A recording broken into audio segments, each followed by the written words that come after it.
Video शुरू करने से पहले अगर आपने मेरे चैनल वर्ल्ड टीवी को सब्सक्राइब नहीं किया है तो अभी सब्सक्राइब करें, साथ ही घंटी के बटन को प्रेस करें। वीडियो अच्छी लगे तो लाइक भी कर दें।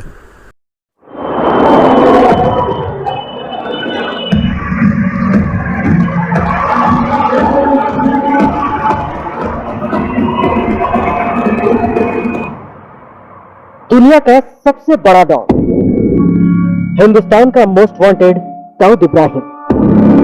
दाऊद करीब 22 साल पहले हिंदुस्तान से फरार हो चुका है, लेकिन हिंदुस्तान में दाऊद की दहशत आज तक ठीक उसी तरह कायम है जैसे 22 साल पहले थी।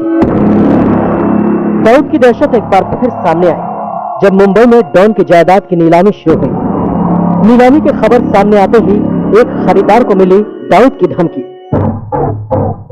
डॉन दाऊद की ओर से उस खरीदार को आया धमकी भरा मैसेज। तुमको क्या हो गया है? क्या तुम गोली करने वाले हो? तुम ठीक तो हो? दाऊद की ओर से यह धमकी भेजने वाला है डॉन का राइट है छोटा शकील, और छोटा शकील ने यह धमकी दी है उनकी प्रॉपर्टी के खरीदार, जाने माने पत्रकार और एनजीओ चलाने वाले एस बालाकृष्णन को। 3 तारीख को देर रात को मुझे छोटा शकील का एसएमएस आया था कि तुमको क्या हो गया है और तुम क्या बोली करने वाले हैं, तुम खैर तो हो। तो उनका जो अंडरवर्ल्ड का भाषा है, उनका बोलने का एक स्टाइल है, तो एक मैसेज देना चाहता था मुझे कि तुम इसमें के भाग मत लो, तो भाग लेगा तो आप जानते हैं क्या उनका स्टाइल जो है। लेकिन इसके बावजूद, और ये छोटा शकील ने खुद ने किया है, वो दाऊद इब्राहिम के कहने के ऊपर उसने किया है। बालाकृष्णन मुंबई के भिंडी बाजार इलाके में बनी दाऊद इब्राहिम की एक दुकान खरीदना चाहते हैं जिसकी नीलामी 9 दिसंबर को होगी। हालांकि बालाकृष्णन ने तो दाऊद की धमकी की परवाह नहीं की, लेकिन दाऊद के नाम का खौफ आज भी मुंबई और मुंबई के सरकारी अफसरों में छाया रहता है। ये भी सुनिए। दिसंबर 3 तारीख को जब हम गए थे होटल अफरोज, जिसका नाम अभी दिल्ली जायका है, वहाँ पे बोर्ड लगा है भिंडी बाजार में, उसका इंस्पेक्शन लेने के लिए, तो वहाँ का अधिकारी साफ इनकार कर दिया कि शटर खोल के मुझे बताएं कि कैसा अंदर से दिखता है। लेकिन और मैंने कहा था तो बहुत ही एब्सर्ड चीज है। और मैंने जब उनके दफ्तर में गया, कंपिटेंट अथॉरिटी सेंट्रल गवर्नमेंट का एक ऑफिस है नरीमन पॉइंट में, वहां पे गया। आप जरा कम से कम बताइए, आपका फाइल इंस्पेक्ट करने दीजिए मुझे कि एक प्रॉपर्टी किसके आपने ये किया है, फॉरफिट किया है। लेकिन उधर भी उन लोग ने साफ इनकार कर दिया। ये दाऊद का वो खौफ है जिसने मुंबई को आज तक अपनी गिरफ्त में लिया हुआ है। लेकिन बालाकृष्णन का कहना है कि सिस्टम की रगों में बेशक दाऊद का खौफ दौड़ रहा हो, वो खौफ ज्यादा नहीं होने वाले, और न ही वो डॉन की धमकी वाले मैसेज की शिकायत पुलिस से करेंगे। मुझे पहले भी धमकी आए थे, तो मुझे पहले भी पुलिस प्रोटेक्शन मुझे मिला था, कम से कम 3 महीना ऐसा कुछ चल रहा था। लेकिन हम देख रहे थे कि ये पुलिस के साथ में एक आर्म्ड वेपन हमेशा साथ में लेके हम आपके साथ घूमते, तो आपका जो काम करने का डेली रूटीन जो है उसमें काफी उसमें बाधा आती है। आप कोई पिक्चर में नहीं जा सकते हैं, कोई होटल में नहीं जा सकते हैं, क्योंकि उधर भी लोग आते हैं। फिर लोगों सामने आपको देखते रहे क्या गड़बड़ हो गया। जो सोसाइटी में आप रहते हैं, हाउसिंग सोसाइटी में, वहां भी टेंशन हो जाता है। तो हमने कहा कि हमारे जो जितने देशवासियों के ऊपर हमारा भरोसा है और ऊपर वाले के ऊपर भरोसा है, उनके भरोसे में हम आगे चलेंगे। मुंबई का भिंडी बाजार वो इलाका है जिससे चंद कदम के फासले पर है डोगरी का वो इलाका जहां पला बढ़ा है दाऊद इब्राहिम, जहां से दाऊद ने शुरू किया था खौफ और दहशत का खेल, खून खराबे और आतंक का ऐसा खेल जिस पर चलते हुए दाऊद बन गया दुनिया का सबसे बड़ा डॉन और भारत का मोस्ट वांटेड आतंकी। ऐसे में दाऊद के घर में दाऊद की प्रॉपर्टी खरीदने का अंजाम सोचकर ही खरीदार कांप उठते हैं। लेकिन बालाकृष्णन का कहना है कि वो नीलामी में जरूर शामिल होंगे। मुंबई से मुस्तफा शेख के साथ आज तक ब्यूरो। हिंदुस्तान से दाऊद के निशाने को साफ करने में लगी है सरकार। सरकार का पहला टारगेट है मुंबई। वो मुंबई जो कभी दाऊद का गढ़ हुआ करता था, उसी मुंबई में दाऊद की 12 संपत्तियों की 9 दिसंबर को नीलामी होगी।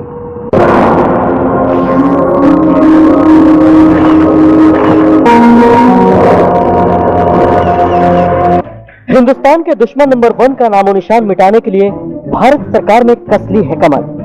दुनिया के डॉन नंबर 1 के खिलाफ भारत सरकार का पहला कदम है हिंदुस्तान से दाऊद का नाम मिटाना, उसकी जायदाद को नीलाम करना। 9 दिसंबर को नीलाम होगी दाऊद की संपत्ति।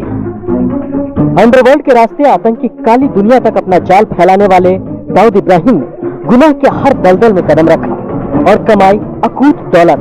नंबर 1, डॉन दाऊद की इस काली कमाई के निशान अब हिंदुस्तान से मिटाने की तारीख है 9 दिसंबर। मुंबई में नीलाम होगी दाऊद की 12 संपत्ति। 9 दिसंबर को मुंबई में नीलाम होंगी दाऊद की 12 संपत्ति। भिंडी बाजार की पतमोडिया गली में है दाऊद की प्रॉपर्टी दिल्ली जायका, जिसके एक खरीदार को डॉन ने दी है धमकी। ये रेस्टोरेंट 45.16 स्क्वायर मीटर में बना है। दाऊद ने इसे साल 2001 में खरीदा था। पहले कभी इसका नाम रौनक अफरोज हुआ करता था। दाऊद इब्राहिम 93 ब्लास्ट के बाद मुंबई से बाहर है। उनकी 3 प्रॉपर्टी मुंबई में है जो कि नीलाम होने वाली है। इसमें से एक प्रॉपर्टी है ये होटल दिल्ली जायका पाटमोडिया स्ट्रीट में, जहां पर दाऊद इब्राहिम एक टाइम पर रहा करते थे। ये प्रॉपर्टी 9 दिसंबर को इसकी ऑक्शन होने वाला है। इसके लिए लोगों ने प्राइस लगाई है 30 लाख रुपए मिनिमम बिड प्राइस है। 45.16 स्क्वायर मीटर की दुकान, कीमत 1 करोड़ 18 लाख रुपए। बोली की शुरुआत 30 लाख रुपए। दाऊद की इस दुकान के सामने पुलिस का पहरा है। लोगों में भी दुकान की नीलामी को लेकर उत्सुकता है, लेकिन दाऊद का खौफ ऐसा कि दुकान खोलकर देखने की इजाजत किसी को नहीं है। मुझे ताजुब है, जो प्रॉपर्टी 6 लाख रुपए का जिसका रिजर्व प्राइस उस टाइम रखा रहा, आज वही 1 करोड़ 18 लाख में रखी है। कौन आएगा लेने वाला? और जबकि पूरी जानकारी ये नहीं दे रहे। और ये प्रॉपर्टी ऐसी जगह पर मौजूद है जहां पर दाऊद इब्राहिम रहा है, उसका घर है, बिल्कुल 2 कदम पे उसका घर है। मुंबई के भिंडी बाजार में बने दिल्ली जायका के अलावा मुंबई में दाऊद की 11 और संपत्तियां हैं, जिनकी नीलामी भी 9 दिसंबर को होगी। इनमें घाटकोपर में सेडान पार्क के नाम से एक संपत्ति है, माटुंगा में एक फ्लैट और नानी दमन में 4 संपत्ति है। अंडरवर्ल्ड डॉन दाऊद इब्राहिम की ये संपत्तियां लंबे समय से सरकारी कब्जे में हैं, लेकिन दाऊद के गुर्गे कई बार इनमें से कई संपत्तियों पर अवैध कब्जा कर चुके हैं। पहले भी दाऊद की कुछ संपत्तियां नीलाम की जा चुकी हैं, लेकिन खरीदार को उसका कब्जा नहीं मिल पाया। अंदेशा यह भी है कि नीलामी में दाऊद के ही सफेदपोश गुर्गे इसे फिर न खरीद ले। देखना है कि इस बार दुनिया के सबसे खतरनाक डॉन के खौफ से निकलकर सरकार इन्हें नीलाम कर पाती है या नहीं, और खरीदार को दाऊद की इन संपत्तियों का कब्जा मिल पाता है या नहीं। मुंबई से मुस्तफा शेख के साथ आज तक ब्यूरो। दाऊद की संपत्ति सिर्फ मुंबई में नहीं, दिल्ली से कोलकाता तक है, और धीरे धीरे अंडरवर्ल्ड के डॉन नंबर 1 दाऊद की एक एक संपत्ति सिक्योरिटी एजेंसीज के निशाने पे आ रही है।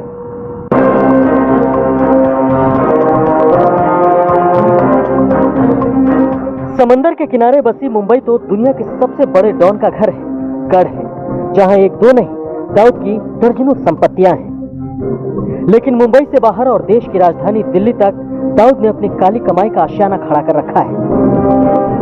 सूत्रों की माने तो मुंबई, पुणे, दिल्ली, मैसूर और कोलकाता तक लगी है अंडरवर्ल्ड डॉन दाऊद की काली कमाई। इनमें दफ्तर और होटल से लेकर बंगले तक सब शामिल है। सूत्रों के मुताबिक दाऊद ने कौड़ियों के मोल नीलाम हो चुकी अपनी संपत्तियों को फिर अपने कब्जे में करने के लिए भी एक चाल चल रखी है। दाऊद की काली कमाई का खजांची हुआ करता था इकबाल मिर्ची। उसी इकबाल मिर्ची और उसके परिवार वालों के जरिए दाऊद ने बनवा रखा है एक ट्रस्ट, जो दाऊद की नीलाम हो चुकी संपत्तियों को दोबारा खरीदता है। सूत्रों की माने तो मुंबई के वर्ली सी फेस पर एक संपत्ति को दाऊद ने उसी ट्रस्ट के जरिए फिर खरीदा और करीब 700 करोड़ में उसका सौदा किया। यही नहीं, खबर तो यह भी है कि मसूरी में दाऊद का एक होटल है जिसका सौदा भी 200 करोड़ में किया जा रहा है। सूत्रों के मुताबिक पुणे में दाऊद का एक फार्म हाउस है जिसकी कीमत 100 करोड़ बताई जाती है। माना जा रहा है कि अपनी संपत्तियों की नीलामी की खबर से चौकन्ना हुआ डॉन अब खुद अपनी संपत्तियों को बेचकर उस रकम को अपने काले धंधों में लगाना चाहता है। इसके लिए भारत से हवाला के जरिए रकम दाऊद तक पहुंचाने की साजिश है। सूत्रों की माने तो दाऊद के इशारे पर कुछ फर्जी कंपनियां खड़ी करके सिंगापुर, मलेशिया और नाइजीरिया के हवाला ऑपरेटरों के जरिए सौदे की रकम दाऊद अपने खजाने में भर रहा है।